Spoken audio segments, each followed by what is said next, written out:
Still working on the technical aspects. Okay, let's. Can you say hi again, just for fun? Okay. Marie-Claude Simard. Okay, and that was 11 sevens. Oh, I have to do this all over again? No, it's okay. Oh, well, we've been there. We've done that. Let's move on, shall we?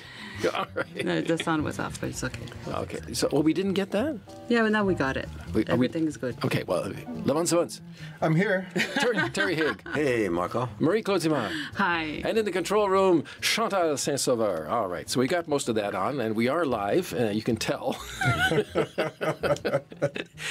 on Facebook and on the website. And, well, coming up on the show, let's get into that. First of all, we'll hear about an international effort to sneak news and information into North Korea. Levon? And I'll tell you about a diplomatic scandal that's been dogging Prime Minister Justin Trudeau since his return from India. And Terry? And Karma left us a story about the growing problem of tens of thousands of bits of space junk. This is right up your alley, Montgomery, whizzing around in orbits above the Earth. Now, why would it be above? Because you love that kind of stuff. Space junk or just junk?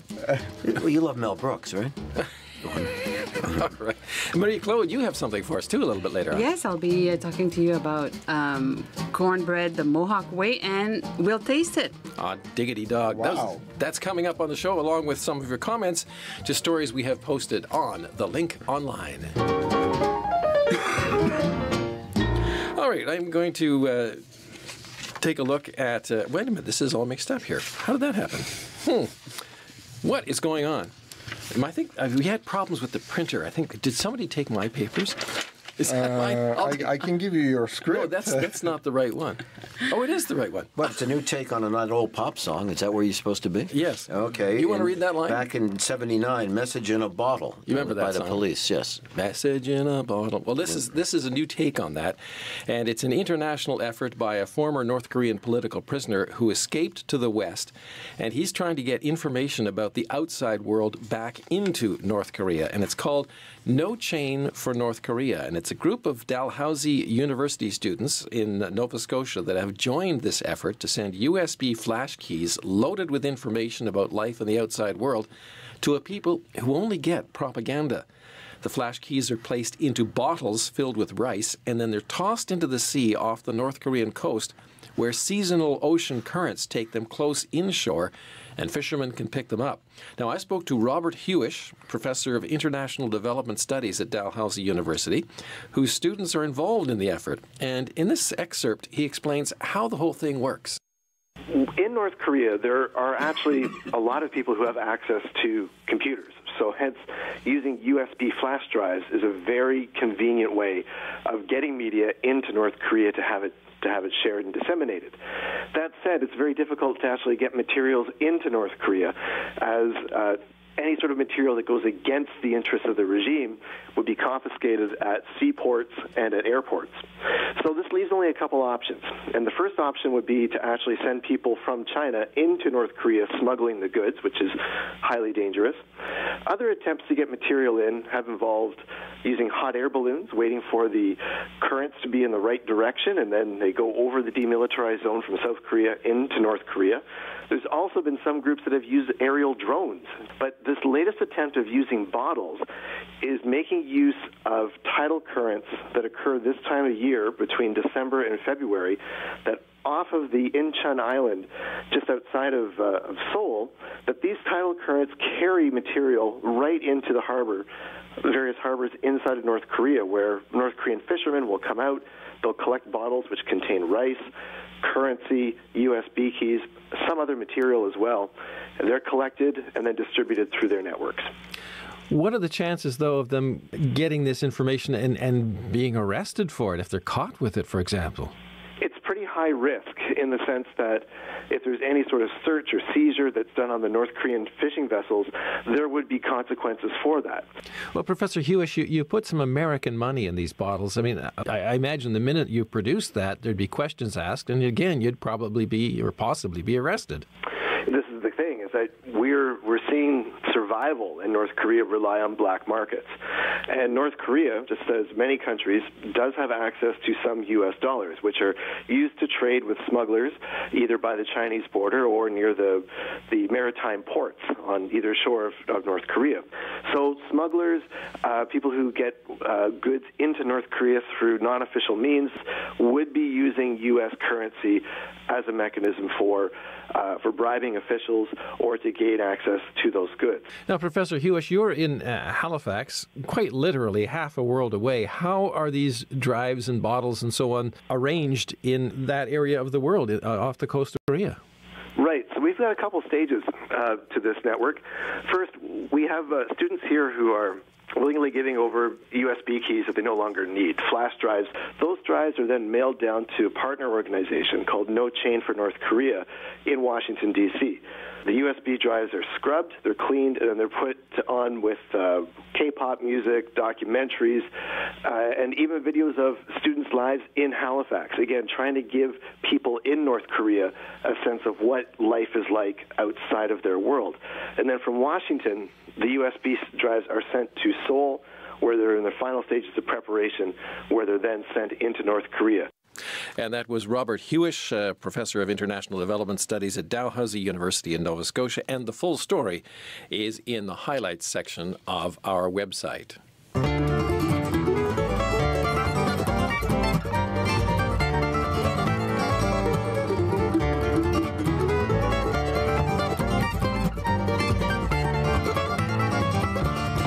Well, this is a story that's been making a lot of news in Canada. A lot of political hay is being made over this one. Canada's Prime Minister Justin Trudeau is from his trip to India, but he is still facing tough questions about an incident, one of several actually, that nearly derailed his trip and has caused him a great deal of embarrassment. And Levon, you've been following this story. Oh yeah, Mark, I'm sure he'd love to, this story just to go away, disappear, but it's not going anywhere.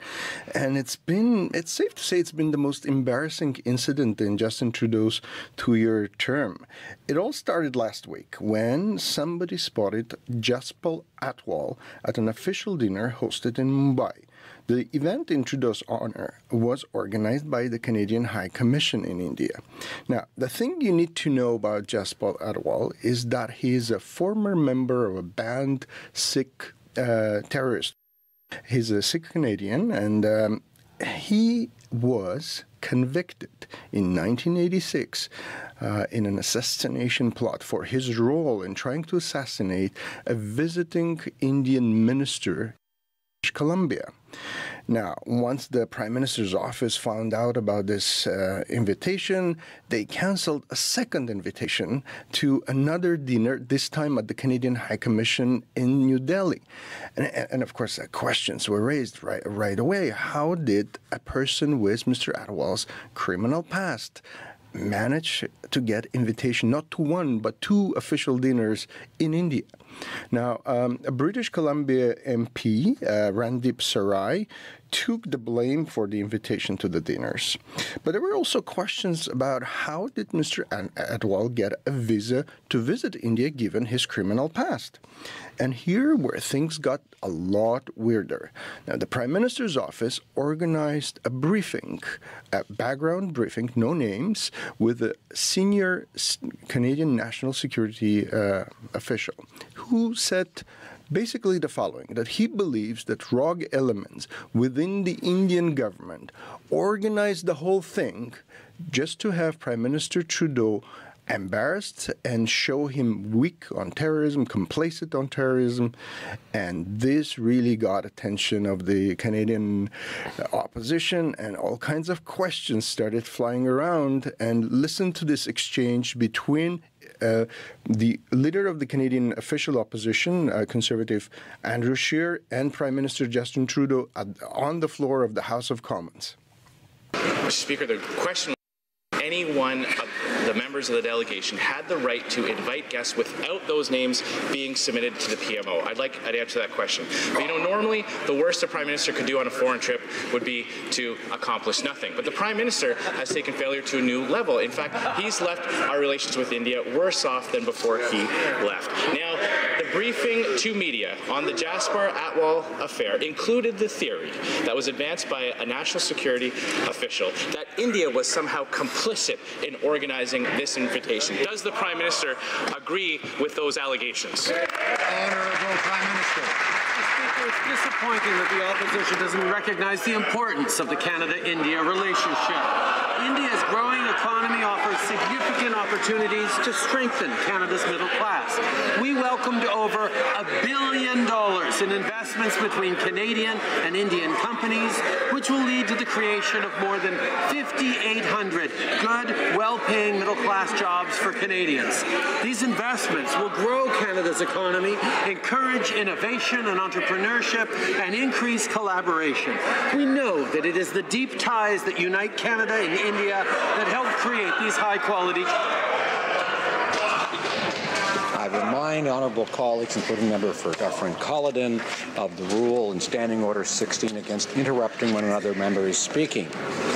The Honourable Opposition Leader. Mr. Speaker, a senior security official made the allegation that the government of India is somehow complicit or involved in the Jaspal Atwal affair, that somehow they were motivated to embarrass the Prime Minister and Canada by colluding to have him at the official events that the Prime Minister was attending. A senior security official made these allegations. Does the Prime Minister agree or disavow those allegations? Honourable Prime Minister. Mr. Speaker, unlike the previous government, we respect the non-partisan nature of the public service, especially those who serve in our national security agencies. We trust and listen to the advice and actions that they take, and they will be in the national interest and they will be impartial.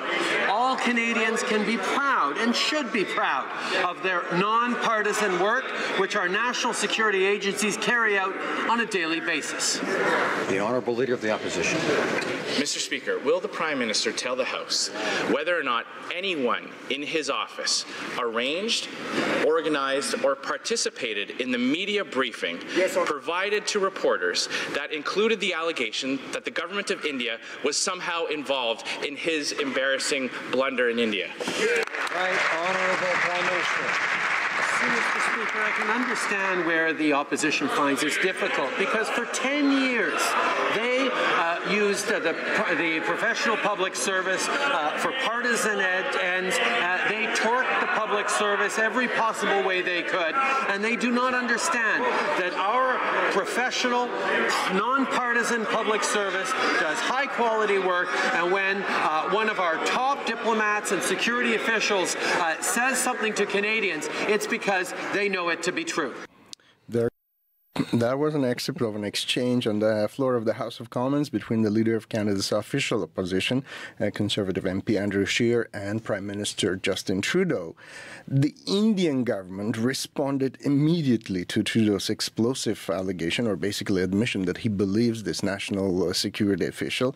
And here's a statement by Ravish Kumar, an official spokesperson for India's Ministry of External Affairs, and he writes, I quote, "Let me categorically state that the government of India, including the security agencies, had nothing to do with the presence of Jaspal Atwal at the event hosted by the Canadian High Commissioner in Mumbai, or the invitation issued to him to the Canadian High Commissioner's reception in New Delhi.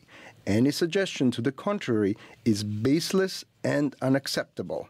So this has now turned into an international incident, and the Canadian opposition parties are not letting this one go. And in fact, I was reading an opinion piece today, and somebody was saying that the Prime Minister is asked a question and he answers a different question entirely. And he says, if this is what's going on, then what's the point of question period? If you're asking questions to somebody whose job it is to respond to that question and they're not answering, they're answering something completely different, then there's a problem. Well, you see, there was one slip, and the end of that clip where he actually basically admits that he stands by this conspiracy theory. And Not a lot of people believe that theory to be true, there's more to come from this. I'm sure people are digging and filing all kinds of access to information requests just to find out what went on during this briefing. Who knew what, when, and what did you know, and so on. Right? But Levon, the Prime Minister said we worked up $1 billion worth of business. That's not especially true either, is it? Was that new business, or was that just confirming? These are new investments, but this is not Indian investment in Canada. This is actually about it was like 700 million Canadian investment in India and 200 million investment in Canada. So it's So we're kind of, if you were to do the balance sheet, it would look to me, a non-economist, that we got the short end of the stick on this one. Yeah, you're down 500 million if you add it up. Approximately, indeed, yes. All right, let's get on to our letters in just a second.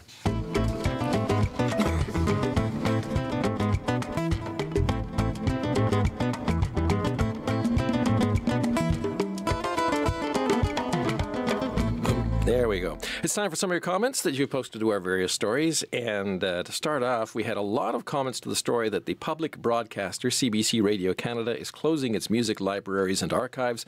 All the music will be digitized because there is no room for storage in the new building for CDs and records and music books and scores. And storage elsewhere would be too expensive. And also the claim that some of the CDs are deteriorating. And John Salk had this to say. When video started becoming popular 40 years ago, people used to say VHS tapes would decay in 5 years. And you had to wind and rewind them every year. Right, John. I have many VHSs from 35 years ago, and every one recorded at SP, fast speed, is still good. You might have the odd CD that does disintegrate, but it is presumptive to generalize that most CDs will be gone. My concern is that whatever is being digitized will be put into some sort of hard drive. Now that raises two problems. All hard drives will fail eventually, much more often than CDs, and the software needed to read the hard drives can become extinct. There you go. So it's history being destroyed, right? Preserved. Preserved or in a different preserved, depending on how you look at it. But other people have also argued that this process is going to end up costing down the road because you do have to keep redoing it as so. And our great Canadian rock and roll singer Neil Young will not record on digitized stuff because it said it compresses the sound, it kills the sound of the music. I don't know, MC would know more about that than me. But when you digitize these things, you lose something of the original sound. Well, when you copy, you compress it. When you copy from one format to another, and every time you lose a bit, I guess that's the thing. Anyway, we had a lot of comments back and forth about how long CDs would last before they become unplayable, and some of them were arguing 20 years, others 100 years. We also had quite a number of comments about individuals and museums, or from museums and individuals, saying, give me the CDs and records, or let me buy some. Now, of course, the big news from the United States is that a lot of big-name stores there are reacting to the protest over gun sales in the aftermath of that deadly school shooting. In Canada, an outdoors equipment store, MEC, or Mountain Equipment Co-op, that doesn't sell guns or ammunition, has bowed to social media pressure to stop selling products from a large holding company that makes water bottles, sunglasses, telescopes, and paddleboards, but also owns a gun maker. And Joe Watt wrote this. MEC doesn't sell guns, and this action is removing companies that do. How many people die each year rock climbing? How many thousands are injured a year? How many mountaineering parties have gone missing or died? Pressure to remove those sales or distribution? No. 15 teens die a day texting and driving. So no more cell phone sales? All right, on the same story, Kyle Berry wrote this.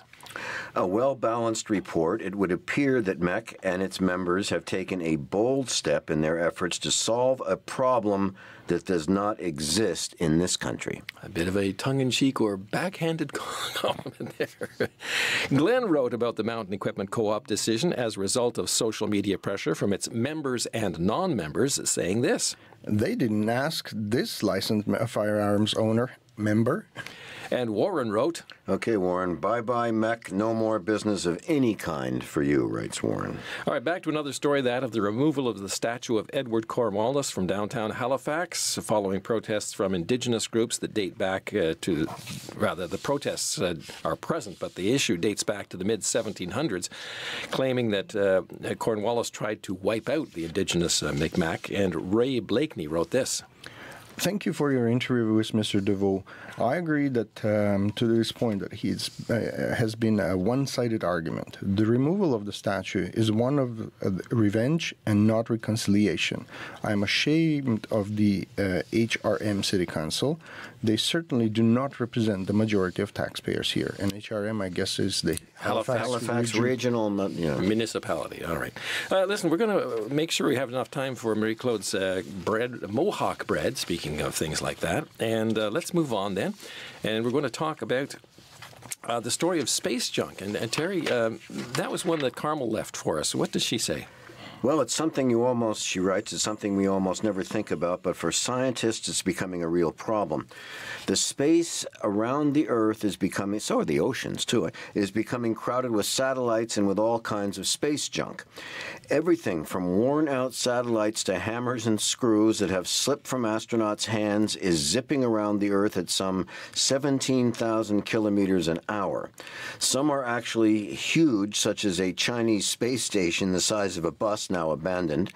There are now about 60,000 pieces of space junk, all of which have to be carefully tracked to avoid accidents. Topping it off, more and more satellites are being sent up all the time. Carmel spoke with Andrew Fasikis, a.k.a. the Night Sky Guy. And he's a science writer and author of Star Trek, The Official Guide to Our Universe, the true science behind the Starship voyages. Carmel asked him first about how we got so much junk in space. You know, there are built-in lifetimes for satellites, so some last for 5, 10, 20 years. The circuit boards can fry up, battery life, there's a limit to that as well. There are accidents that happen where there are collisions between satellites. That can be very, very bad because of the cloud of debris that is created from it. So shards of metal, thousands of shards of small little shards of metal would be created from a collision.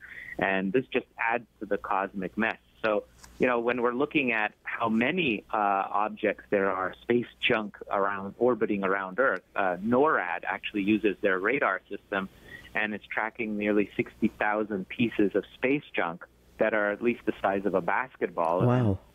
Some experts say it's much worse than that when we look at even smaller objects, things that are maybe half an inch wide or a few centimeters across. The numbers explode to probably more like over 1 million of those things. And those small things are not just shards of metal created by collisions. They're also things like a screwdriver or a hammer or some nuts and bolts that accidentally left the hands of spacewalking astronauts as they're doing repairs on satellites, maintenance on the space station. These things happen. They float away from their tool belt, and then they start orbiting the Earth and these little pieces of metal that may be just an inch wide are traveling at 17,000 miles per hour. And so they're like a bullet. If they can easily pierce the shell of a spacecraft and render it useless. And I understand it's a problem for the space station. Exactly. There have been incidences already where they've been tracking a space junk, and they had a collision course with them, so they had to move the space station off to the side using the thrusters on board so that it would become a near miss as opposed to a direct hit. And now it's going to get a whole lot worse. The 2 SpaceX satellites launched last week are the first of many more to come to build what's called a constellation network. What is this? Yes, so SpaceX deployed 2 satellites as part of its test for a constellation network that's going to consist of about 4,500 satellites. And these are small satellites that are all going to be parked into their own little orbit, and these will provide broadband internet service to the most remote portions of the world. However, the downside is that it will increase tremendously the amount of traffic that is happening around the Earth in just the next few years. And SpaceX is just only one company of many that have plans of deploying more satellites for internet to provide internet services. And of course, each of these have built-in lifetimes, so they will eventually become space junk, and we'll have to be dealing with it. All right. Okay, that was Karma Kilkenny speaking with Andrew Fasikis, an author and space aficionado. The full interview is in the highlights section on RCI.net. And now, speaking of highlights, we have the highlight of Marie-Claude and her Mohawk cornbread. It's not out on the table yet, but yes, I was invited at the home of Chief Zachary Diam, Christine Zachary Diam in Ganawage, a Mohawk community right on the south shore of Montreal. And she showed me how to make cornbread, but also corn soup and burnt flour gravy, because the bread itself, you have to eat it with a sauce or gravy, because it's not really bread. You put peanut butter on it. Anyways, most importantly, she told me about the importance of corn and hominy, which is a processed corn that the Mohawk did traditionally. So let's listen to her a little bit talk about it. Can you hear the sound? I'm not hearing it. Can we hear the sound? You don't recognize. There we go. The kidney beans you recognize, and the corn. Corn you don't recognize. I'll tell you, that's what kept the French alive. This is Iroquoian food, and because of this Iroquoian food, that kept the French alive.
Wunts and Marie-Claude Simard and Terry Haig. Thanks for joining us, and well, I wish you could join us at the table. I think if we're out there. Yeah, there? Is that I where have you- to I don't know. finish the show. Okay. All right. Actually, we can let it roll. All right. Bye-bye. Till next time. Bye. This is delish.